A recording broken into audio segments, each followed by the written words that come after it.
Karen Sierra-Hughes is Vice President of Latin America and Caribbean from the GLI. Welcome to ICE VOX. Thanks so much, Johnny.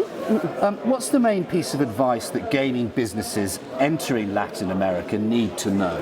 First of all, everybody thinks about Latin America like one thing, that we talk the same language, we have the same cultural differences, the same economic situations. Is not the case. It's a very variety types of countries, the different economies, languages also. We have countries that speak English, that speak Dutch, that speak Portuguese. The economic situation is very different in each other, and there's a lot of difference also in the gaming maturity of the jurisdictions. Talking about gaming legislation, talking about also the type of operators that are locally, international. So it's a very specific way to address the region. Is really country by country, and the challenge that we see also is that still many of our jurisdictions are emerging jurisdictions. So you don't find a gaming law.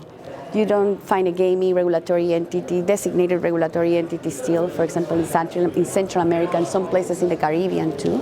So that addressing those type of markets for an operator that is used to work in Europe or the US is very challenging also. So having local teams, having local people that will address directly your needs is extremely important. Do you feel we're about to see a wave of gaming expansion sweeping your continent?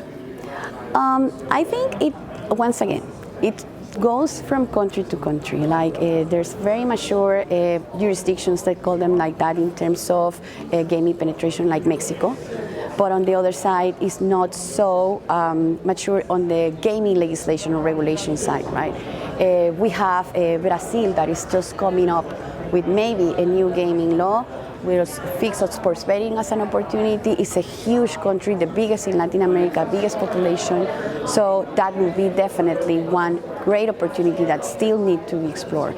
Then we have other countries that has traditional gaming and has not explored in other gaming verticals like online gaming or sports betting, and that's an important opportunity also. So it really goes country. And if we talk about lotteries, of course, then we're talking about another topic, which is very different in the way that it operates in our countries, and it's more government oriented, and it's also an opportunity not only for operators but for suppliers, vendors, etc. No?